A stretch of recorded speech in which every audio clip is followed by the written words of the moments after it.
Hello and welcome to the Sias to Plessis show. Thank you very much for liking and subscribing. We do appreciate it.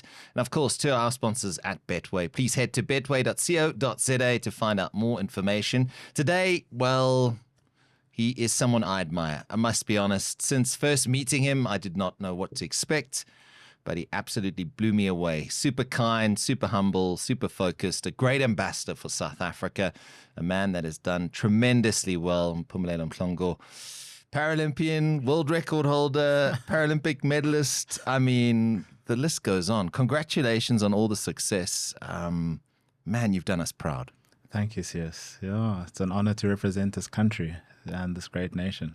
I mean, life must be pretty wild at the moment. I know you said you walked here, right, to our studio, but life must be wild. I mean, full-time job, fresh off breaking, smashing records, winning golds in Paris at the Paralympics just the other day, it feels like. And the place that you work, heroes welcome. That must have been truly special, man. Life is, I think, always wild. We just get to choose what chaos that keeps us in a disorganized manner. But yeah, the heroes welcome was a massive, massive surprise to me.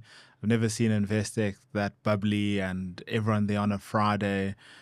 Down to the executive saying that every time they need anyone in the auditorium, they're going to call me. So a huge amount of importance that I don't deserve. Look, I think you deserve all the recognition and all the awards and accolades. I mean, even our president was, you and Tatiana were being awarded there. Tell us a bit more how that even came about. Was it Here's a phone call. By the way, you've been asked to report to the union buildings. Not much of a phone call. They're quite, secretive about it. We've got this lunch, and the Office of the Presidency just wants to invite you. Sports Minister, Sports Arts and Culture Minister, Gayton McKenzie will be there.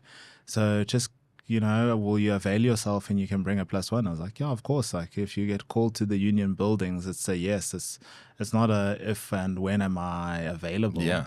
And then, we got there, and there he was, His Excellency Cyril Ramaphosa, the full shebang. And who ever expected to have the Shield of Jove, the highest honor in the sports?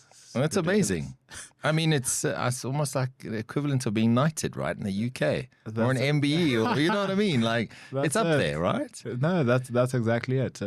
When your country gives you the highest honor, all you can do is just be thankful that you had an opportunity to represent in a way that they see fit for how you, embody yourself. Hats off to you, man. Thank you, Sias. Tell me there was a dress code. Did they say no shorts? No, they said green and gold tracksuit at least. Okay. Not out there embarrassing myself. But you would have, put on the suits and rock the tie if you had to. I mean, it's like a normal thing for you, being in the industry that you're in, right? Corporate attire, full suit and tie every day. And what was it like? I mean, what did he say to you? I mean, our Sports, Arts and Culture Minister, Gayton McKenzie, he's a wonderful human. He's charismatic and bubbly and just gets stuff done, right? Yeah. But it must have been surreal, like a pinch me moment when you rocked up there. And I mean, these are the heavy hitters. These are the people that make decisions in our country. The big thing about the union buildings, its significance is about who's occupied those spaces. Otherwise, it's just another building. And if you think of, the history of our country, that's where old Tata Madiba was there, and that's where he used to welcome every single Olympic and Paralympic team after they got back from representing the nation in those gardens. So that's what makes you emotional. And then there's so much history about the significance of the different places. We were on those steps with that constitutional writing, with the rock right behind it that we got to touch, me and my wife. So all those things are what gives it gravitas. But yeah, as you're right, these holders of office welcoming you, celebrating you, just reminds you of what you do is important in sports. And I think what you represent too, right? I mean, the Paralympic sort of movement doesn't get the isn't recognized as much as the Olympians, but that's changing. I really feel that in the success that the Paralympians have been bringing the country over the last couple Paralympics, it's almost like outshining the able-bodied athletes in a way, right? I mean, people are taking note. Like, I've seen the endorsements. You're doing some incredible stuff with charities. We'll get into that, your passion for education and kids and, with the pens and after your record-breaking jump. But it's more about representing what you stand for. And I think for me, what is so exciting is that you've embraced the challenges, you've overcome them, gone onto the biggest stage of them all, because there is no bigger stage than the Olympics or the Paralympics. Exactly. And you've owned it. I mean, it gives me goosebumps just thinking about that. And I'm a mere mortal who will never achieve those sort of things. You'll achieve a lot more. I think we just people in tights that run towards the line or throw as far as we can. But, we often want to compare the Olympians with the Paralympians, which doesn't serve any of us because, yes, the Paralympians always bring back more medals. But in terms of the amount of competition the Olympians have, it's so vast and it's across the world because there's a lot less people with disabilities than those without. But yeah, it's great just to see that as a movement, we're changing the perception that society has of people with disabilities and just people's limitations in general. And that's what our space is there to be, is an embodiment that just because you have a certain circumstance doesn't mean it has to define your reality. These are people who have had injuries or born with life-ending careers from the get-go or after that injury that turn that into a professional career that goes to the global stage, which is incredible. That just goes to show you how far the human spirit can push our limitations that we might have mentally or physically. Yeah, it's beautiful, man. It really is. And as we sort of embark on 2025, it still blows my mind, 2025, I think in a country in particular where people are looking for heroes, they're looking for inspiration, they're looking for people that have overcome challenges, regardless of what that may be. It's almost like a responsibility now every time you put on those, like you said, the tights, the green and gold tights, and you get onto the track, or even if at a training session, right? And you see people and they're like, holy crap, that's the guy. That's the guy. You know what I mean? Yes. Does that sort of add a little bit of pressure at the same time? I mean, also the Shield of Jove now, those sort of things.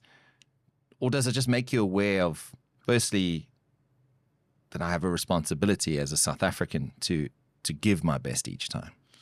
I think, when I went up and I received the honor from Ramaphosa, he said something very special to me. And he said that the significance of this is not what you've done for the country, winning gold medal, breaking records, not to say that those aren't great. It's how your success has permeated into being something that the community looks at for a source of hope, for a source of aspiration. And that's why you get that honor. That's why not many people get that honor. I mean, there's less than 15 in the country in its history since we've had the Shield of Jove.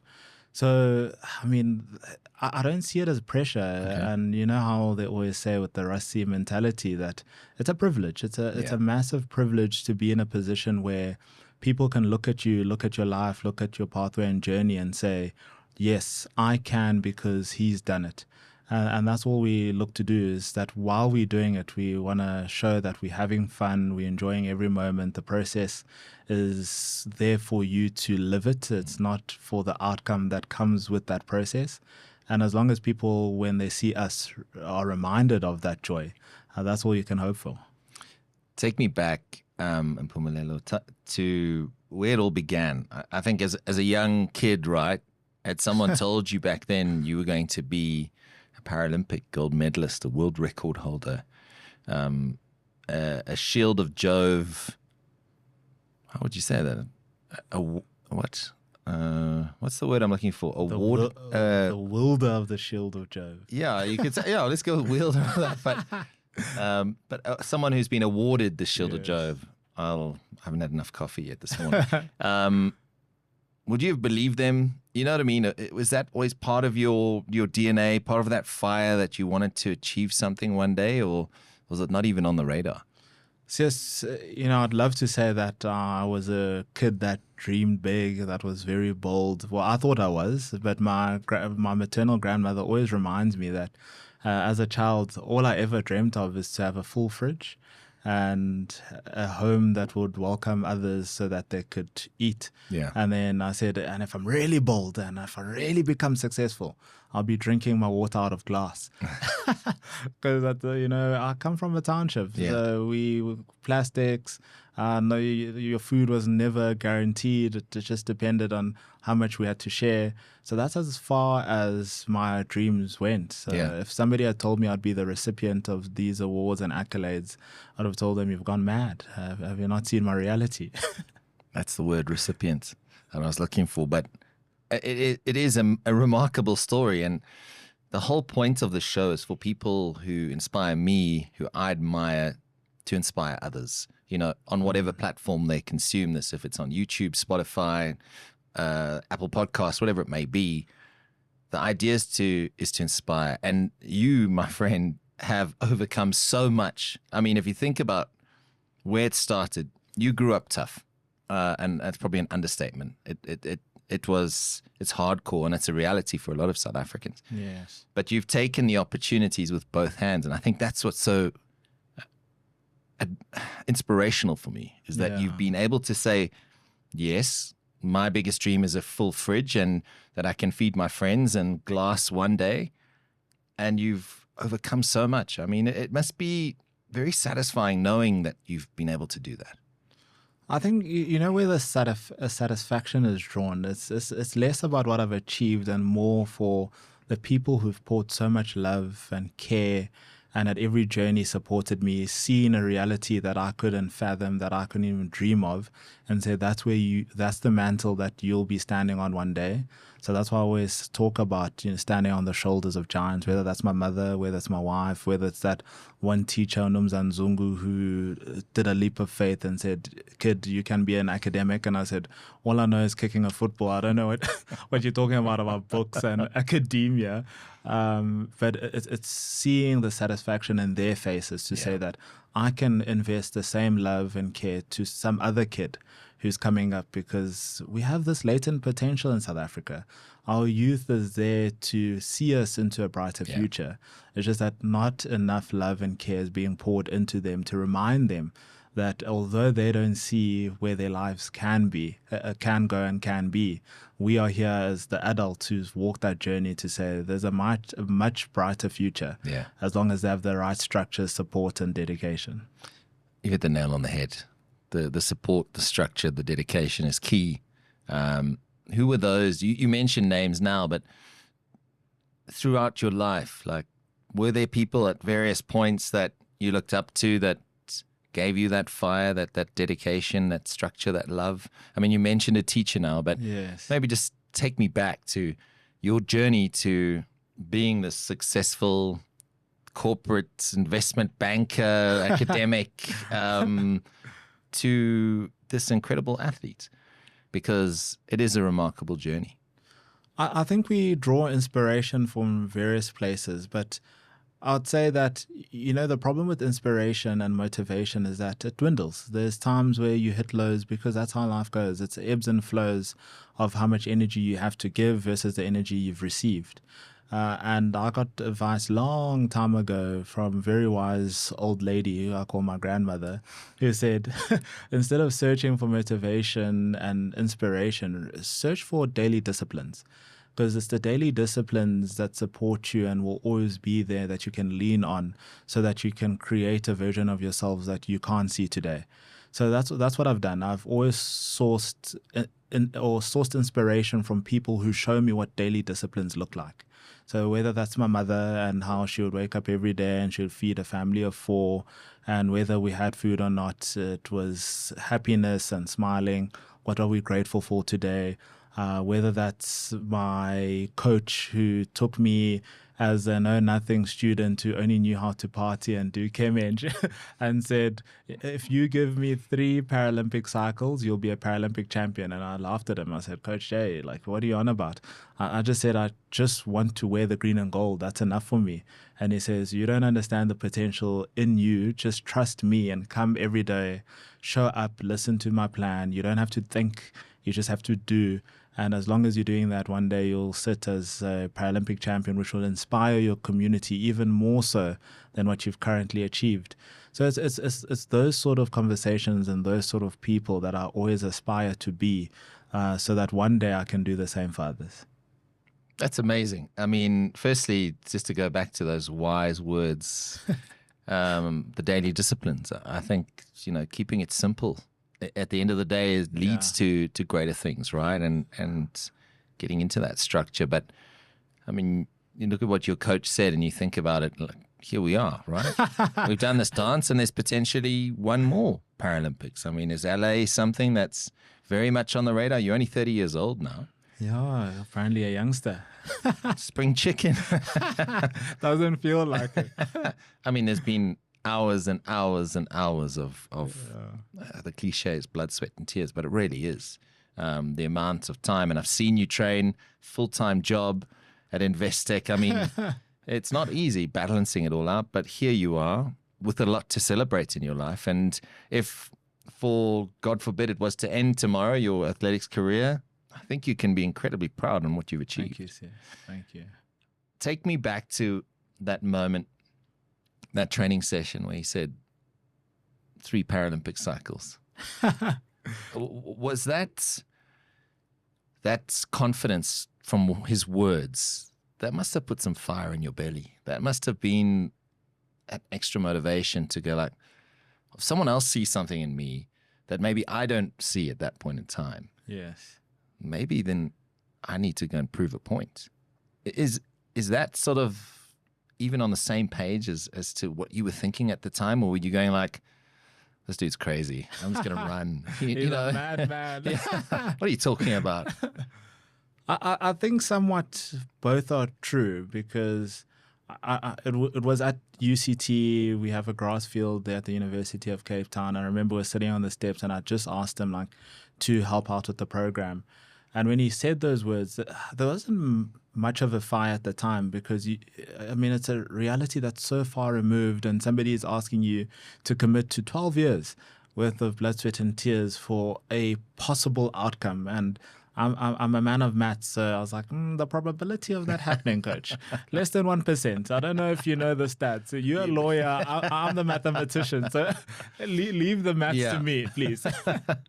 But it wasn't so much the words then, but more of him reminding me of those words every day when the sessions were tough, every day when we did succeed, every time we went out and represented the nation and were just that much closer to seeing what that potential might look like, or the sessions where you break a world record and you never see it again for another year.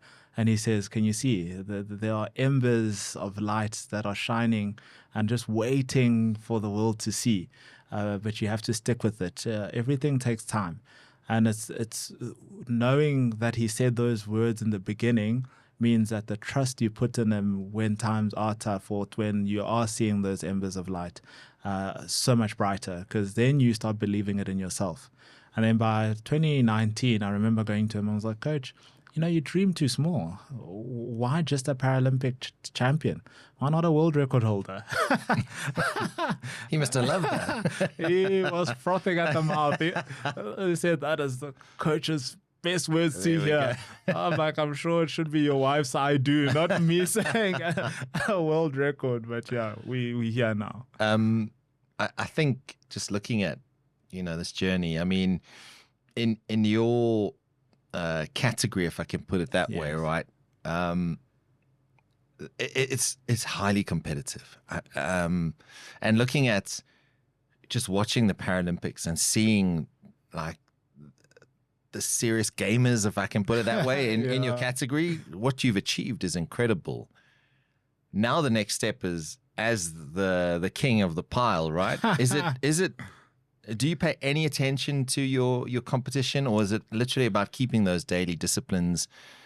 And it's about the distance in the long jump. It's about shaving time off the 100. Is that where the focus is? Because I imagine it's quite easy to be sucked into the noise and seeing guys running PBs in respective competitions. And then when it comes down to lining up on that line and you're going, this is go time, I actually can't even worry about this dude next to me. Yeah. I think, Sias, I'd love to tell you I live in a utopia where I just focus on myself and where we are, which is what we try to do. We really try to embody that. It's about us. It's about us reaching our potential, us showing our country what's possible. But in reality, you're competing against others. And, Mike Tyson said it best, is you've got a plan until you get punched in the face. So I do highly respect my competitors.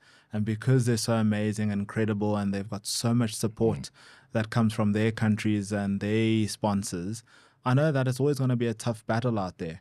So there is always that thing in the season, am I good enough? Which every human faces, whether it's in corporate, whether it's in your relationships. We all know those noises at the back of our head that eats up our subconscious. And it's just about contextualizing what good enough looks like. And that's where it comes to say, well, even if I am beaten, that is fine, as long as I'm in the fight, as long as I don't bow out before I give myself the best possible chance to show the world this talent that I say I want to share with it. As long as if a kid looks at me and goes, that man fought tooth and nail until he got to the line and killed himself so that he would have no other excuse, then the person was better than me on the day, which happens. It happens to the best of us. It happens to even the great Springboks, who are the best rugby nation the world has ever seen. But they don't have a 100% win record. So there's no expectation that we would be the same, even though up until this point, we've never been beaten, which is a little crazy. I've always, and I've asked, Akani Simbine has been in here. Shout out to the great man. Shout out to AK. Yeah. Finally getting silver, even if it was not in his preferred event. But I asked him about that feeling. And he says that, I know it sounds like a cliche, but it is, you can't describe just that feeling, that moment of, and I asked him, is it a sense of relief, or is it, or is it just like ecstasy, or what is it? And he said, I actually can't describe it. It's immense pride, obviously, and a jubilation, but it feels like an out-of-body experience. Did you feel the same way? I mean, with that 7-12, right, and the long jump, and then, I suppose when you step onto the podium, is it that reality sets in that I've actually done this, right? Is the euphoria still there? I think the euphoria is there for a long time. Many times when I rewatch my race or the jumps, it still comes back to me as if I'm reliving that 80,000 Stade de France crowd shouting at you. But I think the sense of it, why it's not describable, at least in our case, is because there's a lot of we that we embody in everything that we do. So I remember coming up through the line in the 100, and I was like, we have done it. Like, we some great photos, yeah. by the way. Yeah. And everyone's like, what were you screaming? I'm like South Africa, we've arrived. Yeah. That's what I was screaming. It was the first medal we had on the tally. It was just to show the rest of the team that we are here, we deserve to be here. Yeah. Because in this global world, we often, so much noise, whether it's sport or politics, it's America first, the great Americans, and there's this massive divide in terms of who's relevant and who's not.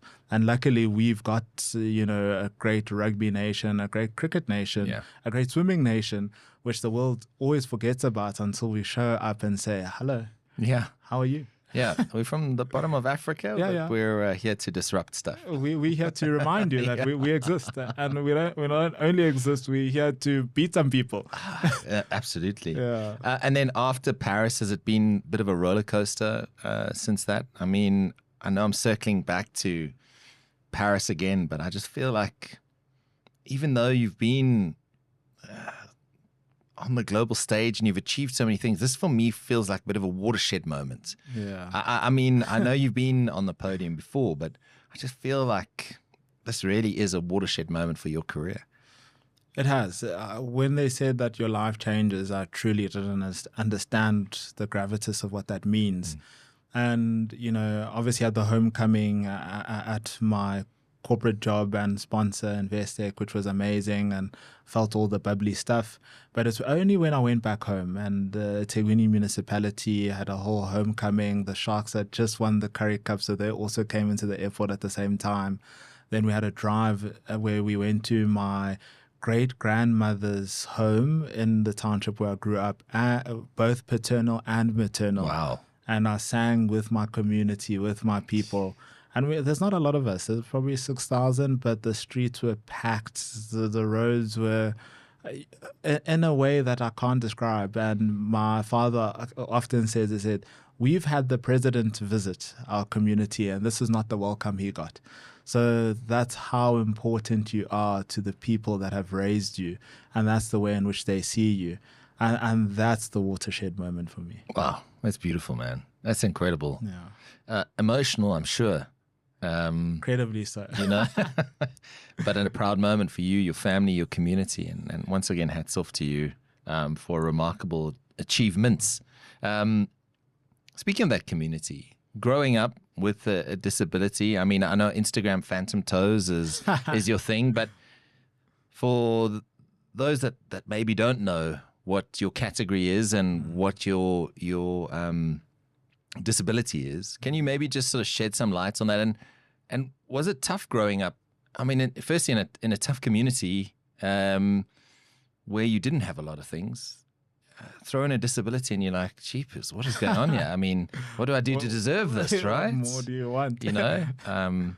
So I'll start with the category. I'm in T44, which is lower limb single leg deficiency, which means your one side is affected below your knee, and it's one of the 10 eligible impairments in the Paralympic space. There's only 10. Yeah. If you're outside of that impairment, you're not in the Paralympic space.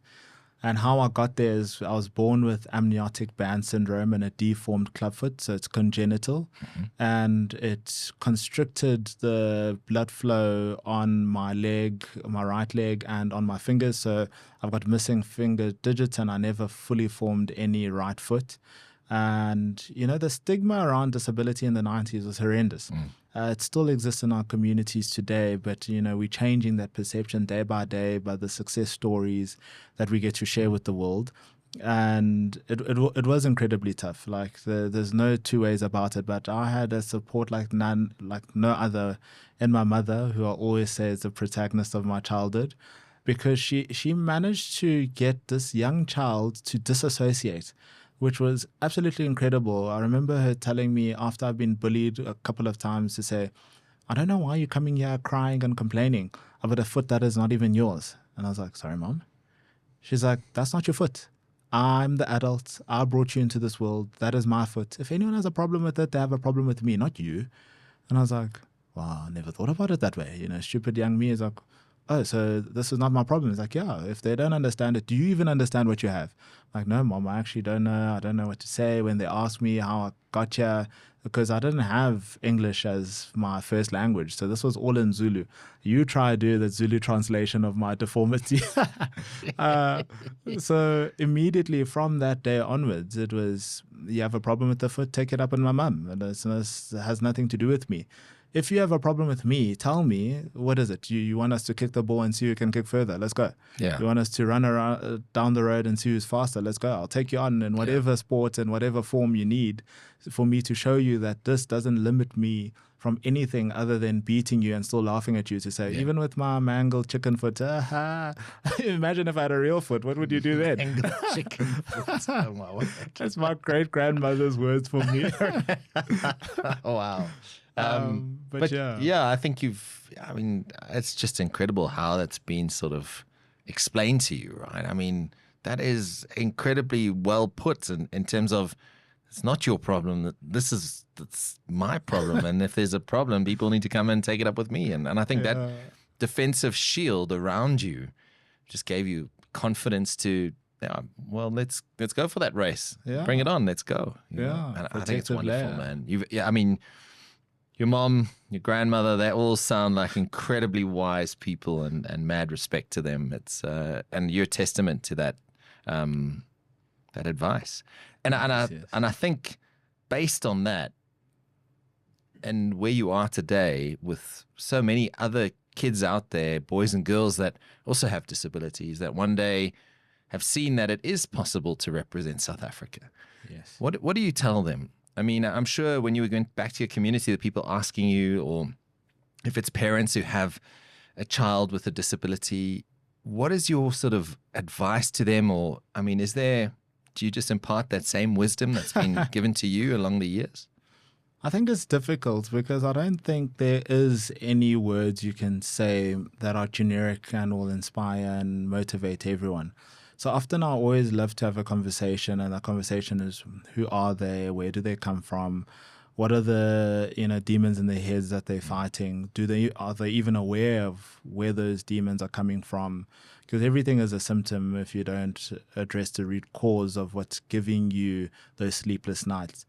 But I'd say the most consistent advice I've given over the mere 30 years that I've lived is the first is comparison is the thief of all joy. It's a saying that is so true that we often forget about. So forget who came before you, forget who's coming after you, forget who's next to you. You have your journey to live it in the best way you know how. And where that manifests is only a matter of time. Nobody knows. You can dream all you like, you can imagine all you like, but certain opportunities are just not within the realm of possibility at a certain time until the world changes, and you just need to be a person that is available and able to take those opportunities. And then I think the second piece of advice that I always give is stop putting this pressure of an outcome that you internalize for yourself. Because as soon as you put down a goal and you put down a dream, which is counterintuitive to what we taught today, which is, you need to goal set and dream set, you've created a barrier in which you operate in. And when you create that barrier of particular outputs, you don't know how to become the person you need to be so that you can actually take those opportunities. So rather, when you do your goal setting and dream setting, don't think of outcome, think of the person and the characteristics you need to manifest at that time. And then often more than not, you'll always supersede those dreams and the aspirations you had back then. Steve, are you getting these pearls of wisdom? I mean, you're starting 2025 with incredible pearls of wisdom. Mpumelelo, just say that a comparison one again. That's gold for me because, and I'll tell you why, and maybe I'm oversharing a little bit, but I went through a period in my life a couple of years ago where I would compare myself to others on social media. Yes. And purely because I think it was maybe a relevancy thing for me. Yeah. Having been in the public eye for a long time and various different media platforms and enjoying that spotlight. And that's natural, right? It happens. It's part of the journey. And then when you sort of start moving, not necessarily into the shadows, but the spotlight changes, and it's inevitable that it changes. Yeah. That's how the world works, and time is a dictator of relevancy. Let's put it that way, right? And everyone has their time in the sun. And your time will come to an end. And as an athlete, it might then shift. The spotlight might be back on you for something else, whatever that may be. And I went through this period where I used to look at how many likes I was getting. And I used to think that was a measure of success, of 100% of acknowledgement, of validation. And it was a toxic space to be in. And eventually I was on the brink of literally deleting all my social media. And it was during COVID where I was like, screw this, it's done. I don't need this in my life. And I sort of slept on it and didn't eventually get to it. But my mindset changed because someone said very similar to what you said about comparison. Instagram is not actually real most of the time, right? And you can't gauge someone's life or your success based on what someone posts on Instagram because that's their thing. That's not your thing. And if you fall into the trap of comparing yourself to others, you are destined to be unhappy And like you say, it robs you of joy because we are on this earth for such a short time. Yeah.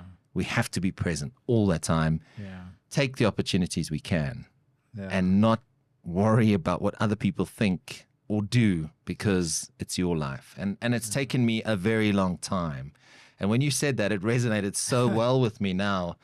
I wish I could tell more people that. Yes. And if that's the one takeaway from this show, it's really important. Not only that we're celebrating an incredible human being, athlete, who has so much more to give, but if you can take away that, don't compare yourself. You don't need to. Don't waste that time. Don't give them that rental space in your head, you know.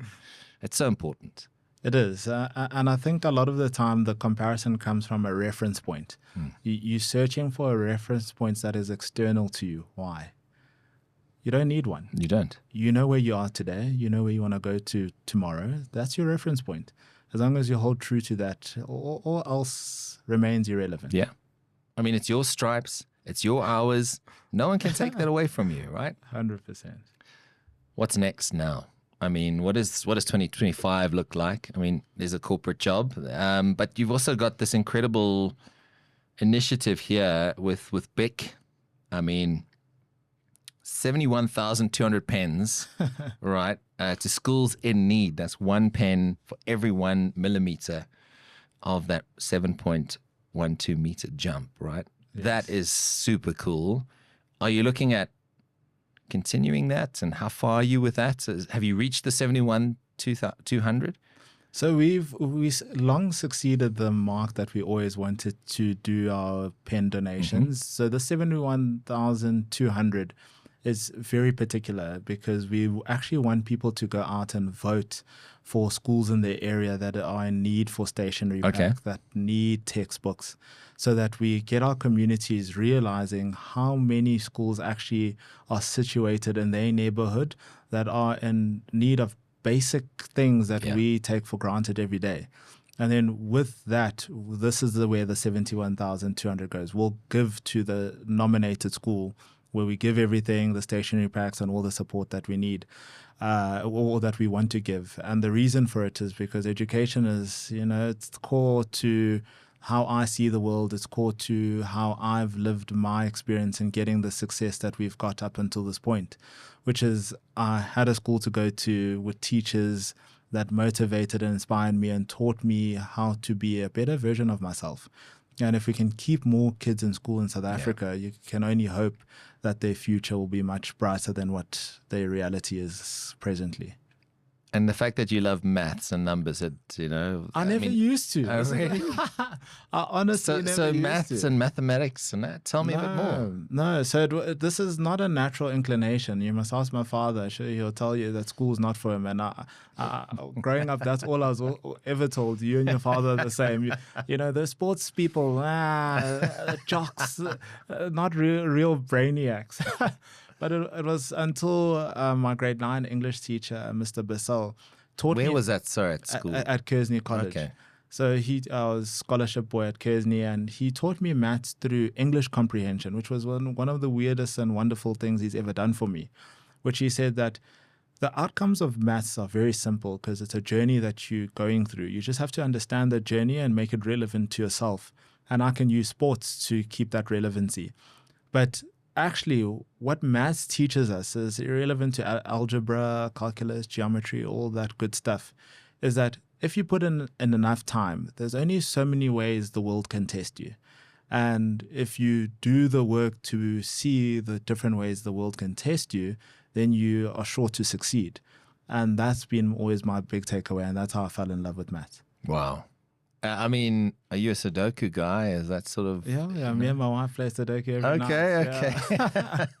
Hasn't quite caught on. I'm more of a crossword guy, but... We also do that. So we play the crossword straight afterwards.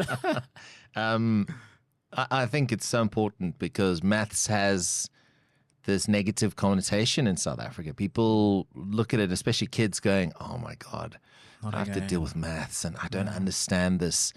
And I think the onus is on teachers to be probably better equipped to teach. Yes. And I know, and respect to teachers, they do their best and respect. But I understand that sometimes getting a curriculum out in a certain amount of time puts you under pressure, and there's so many factors, big classes, it's a conversation for another day.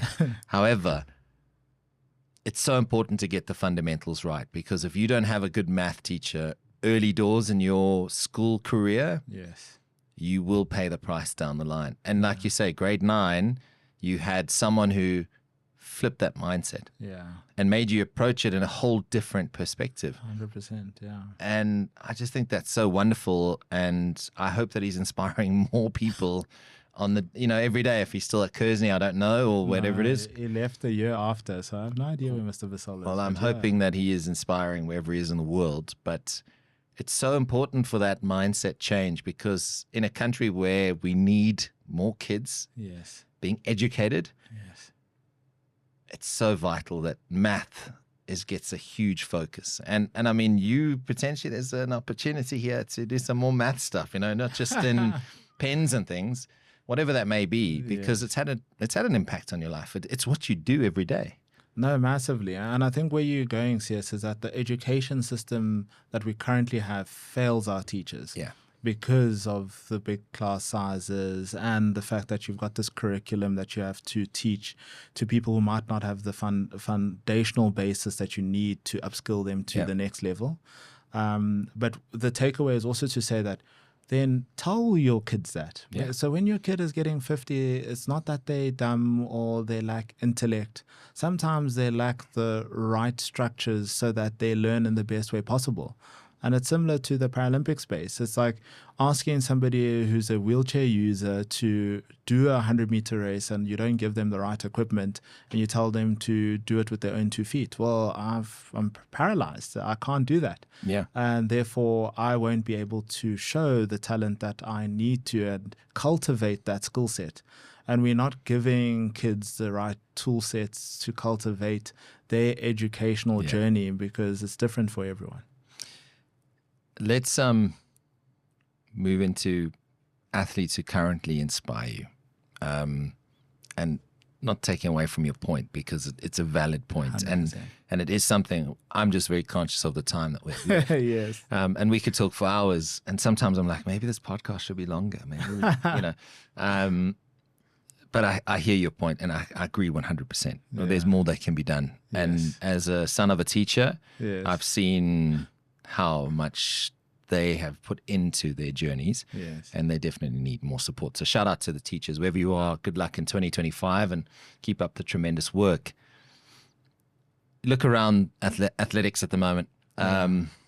I think Amondo Duplantis is incredibly entertaining, talented, Sheesh. an apex predator of pole vault. But Yeah. do you look around? I mean, you mentioned the Springboks a few times. Do you Yeah. look at sort of athletes who are out there and go like, wow, I mean, that's proper. There's so many talented athletes, men and women, Yeah. done incredible things. But do you have someone that you kind of look at and go like, respect?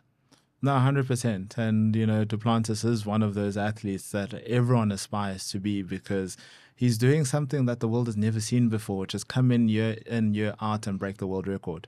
Oftentimes, it was always seen, and especially, I love it because for me, it affirms the Paralympic space, because the reason why, or the reason given for many years, is that, you can't take the Paralympic space because every year a record is broken.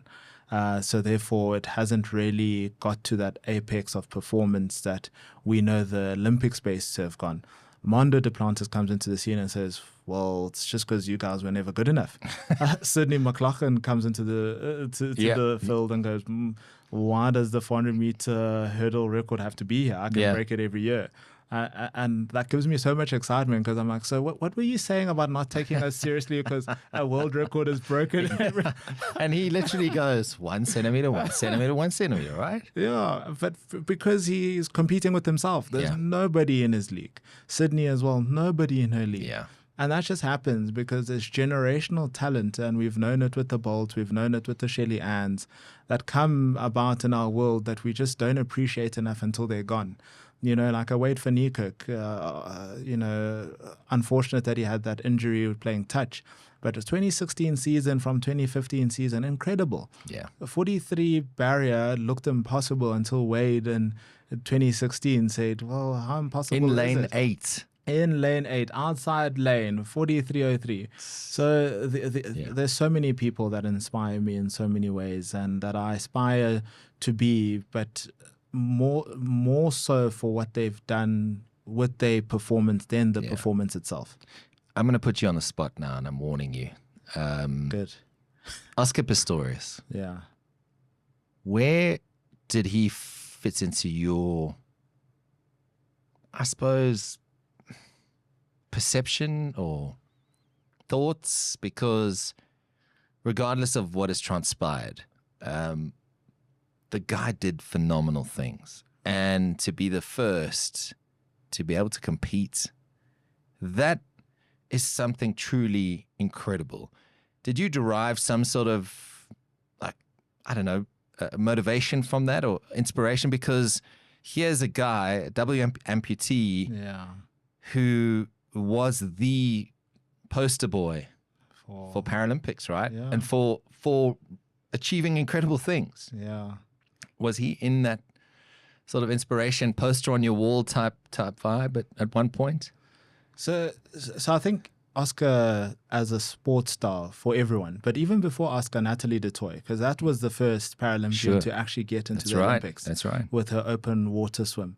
So she paved the way for what's possible, which Oscar drew inspiration from, and then went on to do the 400 meter, which the reason why he got a lot more accolade than Natalie did is because he did what he did in the Paralympics, in the Olympics, whereas Natalie changed the discipline in swimming to get into the Olympics.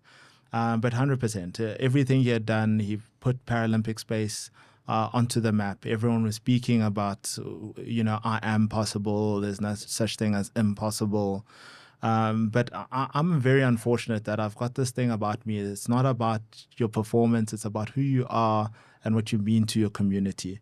And as soon as that's gone, that respect and love also goes. Sure. Because at the end of the day, we are people. Yeah. So as much as you might be a brilliant athlete and, all kudos to everything he's achieved, and I'm not taking any of that away, what you've then done and what has then transpired says to me, I'll never look at my child and say, that's the inspiration that where you should model your life for, because he had things that he never dealt with. He had anger issues, trauma, whatever it was, depression that manifested in how it did. And it was very unfortunate for everyone who was involved. But I hope that he comes back and he manages to build that trust again in his communities. Because it's important that we give people a second chance at life. And we can't bring anyone back to life. And if he makes that introspection and learns from what he's done and comes back and gives more, that's all we can hope for as a community. You say it's about the person you are, right? And the role within your community. But you're a 100-meter athlete, dude. Like, surely you're chasing times at the same time, right? And long jump world records and things like, surely there's an element of, okay, I've set this time, but I can get faster. I can do that, right? I mean, that's also the driving force. Because say what you want, the 100 meters, and I've said this many times on the show, it's the heavyweight championship of the world, the 100 meters, right? Everyone, it's almost like the whole world stands still and tunes in for that race. So you can't tell me that you're not at some point chasing times, right? No. Because that's part of the evolution. That's how Mpumelelo Mhlongo reaffirms his legacy as the fastest man in the world, T44.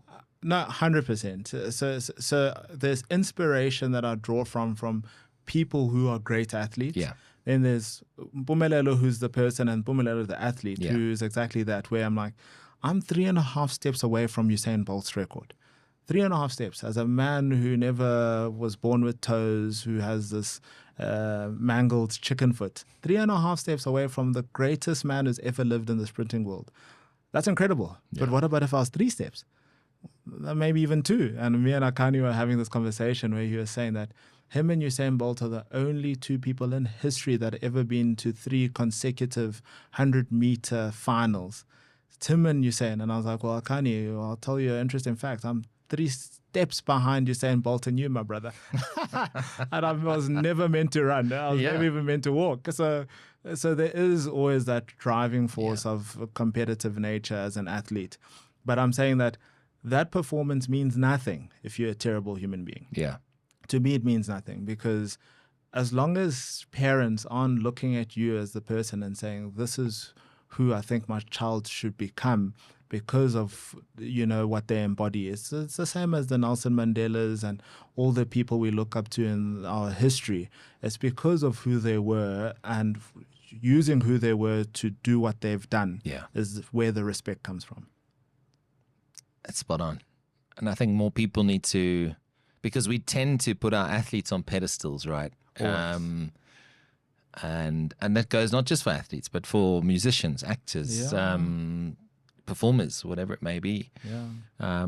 Just be a good human at the end of the day, right? 100%. Key message. Yeah. Tell me a bit more about this next cycle. I mean, are you even thinking LA at this point in time? Because it always feels to me, and as someone who's been a sports journalist for many years, and I remember when we interviewed Wade van Niekerk in Bloemfontein just a few months before 2016 Rio Olympics, and driving out there and interviewing him, and then the next thing it was the Olympics, smashed the world record, almost did the 43 barrier. And then the next thing we were like Tokyo. I'm like, where did time go, right? And then it's Paris. Does it feel like that sometimes, that time doesn't wait for you, and it's like, you better be prepared, man. Here we go. This is Paralympics 2028. Yeah, it is a 4-year cycle. They say as soon as you've had your Olympics, you've got 2 weeks to rest and start again. So people do rev in different ways. That's not me. If you tell me about 2028 right now, I'll tell you I'm retiring, because that's far. I mean, you don't know what's going to happen down the road, right? Yeah, and there's so much in between, and there's so much I want to do for all the legacy barriers that exist for athletes today, where I've been the athlete, I've been the Paralympic champion, I've been the world record holder and all the accolades, and I haven't seen those barriers change. So I'm trying different things now. So next year is more about exhibition matches. Okay. I love to be in a crowd where it's a different sporting code, and they get to see athletes and, the pace that we do have and why it's so important for the world. So, imagine me, Cheslin, Akani, Wade line up for a 100-meter race, but we only do it over 30 before a rugby championship match or before the Proteas go out to bat against whoever. And bring more sporting people. Say, hey, Sevens, who's up to come join us here and see what your pace is over 30 meters. And then you Magazolo and Pimpy, can we get him also? We can get him. We must bring these guys in, eh? Whoever it is, it doesn't really matter. Curtly, all right. Whoever's wanting to join, to just give the crowd something to look forward to before whatever match is going to ensue. And that's what I want to be involved in, so that it spotlights more athletes across the sporting codes and shows that as sports, we're united. We're not singular focused where it's about track and field or football or cricket. It's, as a sporting nation, we just need to be better. And by being better, it means we need to serve our community more. Would you ever race a cheetah? I know Brian Habana did. Do you remember that? I remember. Khotso Mokoena jumped over a crocodile. Yes. Is that something, Nah, so it's not for me. I'll leave that to Brian. It's a good friend of mine, but I don't know what he was thinking. It was a great publicity stunt, right? It was amazing to see. Let's get Brian to come back and do a 30. So I think he'd be up for that. Eh? Exactly. He's still in great shape. So I'll chat to him. Mpumelelo, I just want to say thank you, man, for spending time, for sharing your story. I mean, I could talk to you for hours. You've dropped so many pearls of wisdom. Steve's been I can see salivating with just the reels that he's going to be cutting. But seriously, I've known you a short time. I think you're a wonderful human being. What you represent, what you've achieved, long may it continue. And wherever I can help you or play a role, please let me know. But keep up the amazing work, and all the best for 2025. And no racing cheaters, but I'm sure my pimpy Cheslin will be up for a 30-meter. Thank you. Thank you, Sias. Thank you for having me this morning. It's great to have you. And I hope everything goes very well, and I'm sure it will. And you better get to your work. Isn't it 9 to 5? No, I'm 7 to 7, so I'm already late. Okay. Thanks for watching the Sias du Plessis show. To our wonderful guest, Mpumelelo Mhlongo. He is a phenomenal gold medalist from the Paralympics. He's broken world records. He does incredible work in his community. He is a great ambassador for South Africa. And of course, he is a recipient of the Shield of Jove. So a wonderful human being. Keep following him, Phantom Toes, on Instagram. Like and subscribe to this show. We've, of course, are also on Instagram at the Sias du Plessis Show. So get involved there. We'd love to hear from you. And may you have a wonderful 2025.